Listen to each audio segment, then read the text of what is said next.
En tu cruz sigues hoy, Jesús, te acompaña por donde vas, en el hombre que está en prisión. Hola hermanos, el día de hoy, 27 de marzo del 2021, es sábado de la quinta semana de Cuaresma. Para muchos hoy se termina la Cuaresma, porque ya mañana domingo de Ramos, entonces entramos en la Semana Santa, que algunos consideran un tiempo aparte, o sea, un tiempo litúrgico aparte por lo que implica, ¿no? Mañana el domingo de la Pasión del Señor, los 3 días, lunes, martes y miércoles santo, el triduo pascual, jueves, viernes y sábado, y el domingo de resurrección. Técnicamente, la Cuaresma se debe terminar el jueves al mediodía, digamos, el jueves al mediodía, aunque el jueves en la mañana normalmente se hace la misa crismal, pero más o menos ahí tendría que ir siendo, ¿no?, el final de la Cuaresma. Pero en cuanto a las semanas de Cuaresma, hoy concluimos. O sea que, ¿qué? Démosle gracias a Dios, pues comencemos por ahí, ¿no? Seamos agradecidos, llegamos al final de esta Cuaresma del 2021, algunos, pues quién sabe que íbamos a vivirla, los que hemos pasado por las enfermedades modernas, por las enfermedades de la pandemia, ¿no? Producto de la pandemia. Bueno, en fin, vamos aquí, adelante, con fe, con esperanza, con la mirada fija en la cruz. Hoy les voy a hablar de un beato. Están notando que estoy hablando mucho de beatos. ¿Saben por qué? Porque resulta ser que a mí me interesa que estos beatos lleguen a ser santos, que lleguen a ser canonizados. Entonces, algunos de estos los propongo como modelos para que ustedes también los invoquen, para que ustedes pidan el auxilio de ellos. Hoy es día entonces del beato Francisco Faa di Bruno. Faa, sí, con tilde al final. Resulta que él nace en 1825 en el Piamonte. Era el menor de 12 hermanos, oigan, el menor de 12, inteligentísimo, qué tipo más inteligente, Dios mío, matemático de primera categoría, muy bien educado, ingeniero, de hecho era de ingeniero del ejército italiano, ya estaba la República Italiana por aquellos lados, ¿no? Entonces se estaba formando, ¿no?, en el Piamonte. Lo que existía era precisamente la Casa de Saboya, y entonces eso va a ser el núcleo de donde van a hacer toda la unificación de Italia, todavía no está unificada. Como era un excelente matemático, el rey lo puso como preceptor de sus hijos, pero cuando se dieron cuenta que era demasiado católico, yo no sé si se puede ser demasiado católico, entonces le recomendaron los liberales que mejor que no lo tuvieran a él, porque iba a tener una mala influencia sobre los hijos. Bueno, en fin, iba a ser una mala influencia se fue para París, allá estuvo estudiando junto a los grandes matemáticos y astrónomos de la época, y bueno, regresa a Turín a ser ordenado sacerdote. Y el arzobispo decide, hombre, este es un genio, pongámoslo a dar clase en la universidad. Entonces él, siendo sacerdote, científico, y además, fíjense, un gran músico, escribía mucha música. Un matemático que escribe música es casi normal, ¿no? Entonces, fíjense, resulta ser que conoce a Don Bosco. Está en la época del Piamonte, bueno, en Turín, vamos, es la época del Cotolengo, es la época de los grandes santos, ¿no?, en el norte de Italia. Y bueno, se asocia de alguna manera a la obra de Don Bosco. Cuando él solo se dedicaba a los varoncitos, entonces Francisco Faa se dedica a las mujeres y va a fundar una obra que se llama la obra de Santa Cita.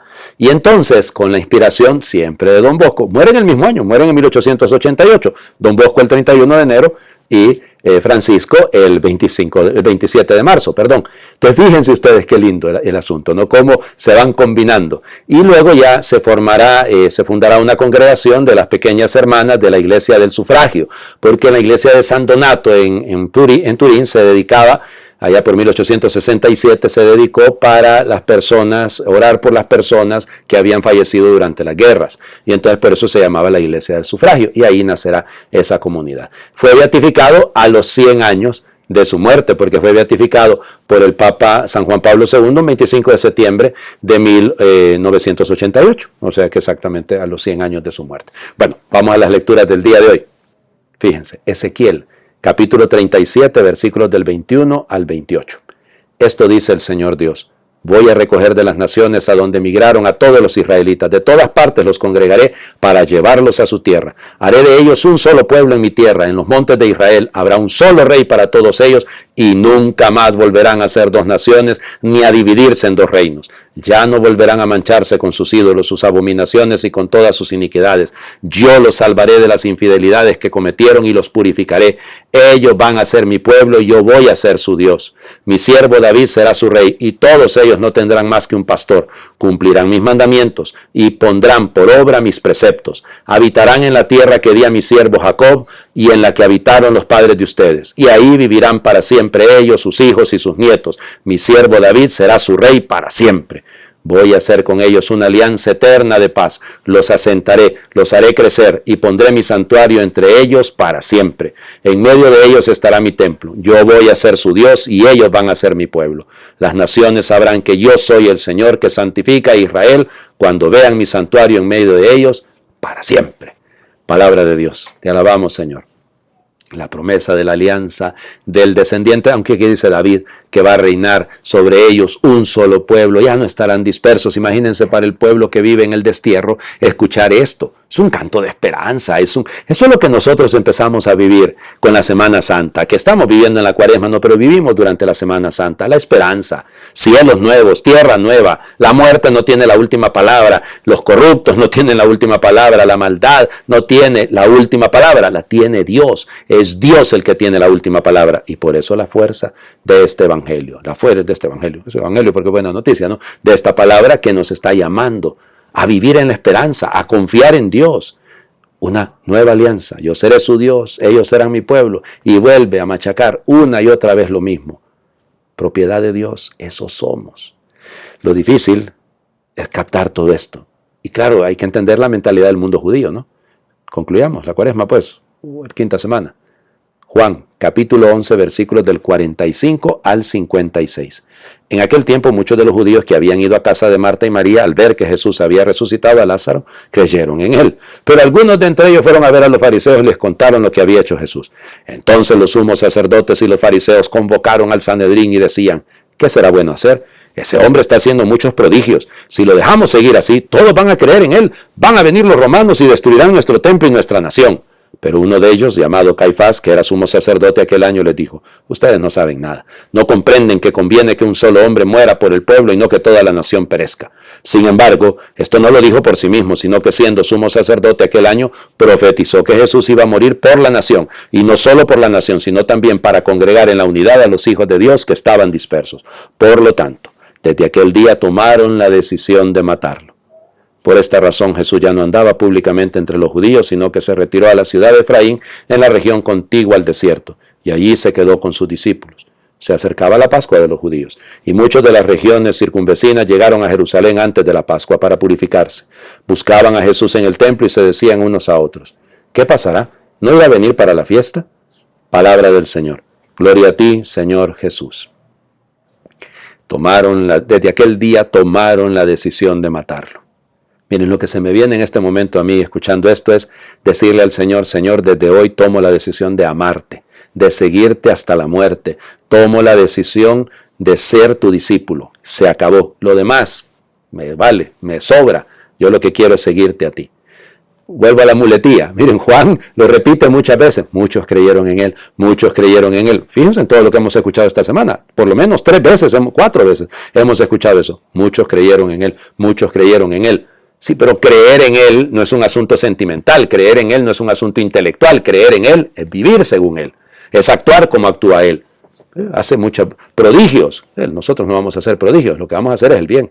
No nos vamos a cansar de hacer el bien, no nos vamos a cansar de hacer lo que es correcto, punto. Eso es lo nuestro. Bueno, a algunos les va a estorbar. Se reúne el Sanedrín en pleno. Y siempre hay algunos como Caifás, ¿verdad? Ustedes no saben nada. Fíjense que así son. Es que es cierto. Nótenlo. En cualquier momento en la historia de la humanidad, noten que estos criminales que se juntan destruirán el templo, la fuente del dinerito. Claro, cuando se sienten amenazados los grupitos de poder, cuando se sienten amenazados los que con picardía llegan al poder o tienen mucho dinero, lo que sea, siempre es lo mismo. Es la fuente de dinero, por eso dice el viejo y conocido refrán, vean, métase con el santo pero no con la limosna. Entonces, el detalle es esto, ¿ya? Ustedes no saben nada, siempre los soberbios, ustedes no saben nada, ustedes son un atajo de tontos que no saben nada, ¿ya? Conviene que muera un hombre por todo el pueblo y no que nos vayan a destruir por completo.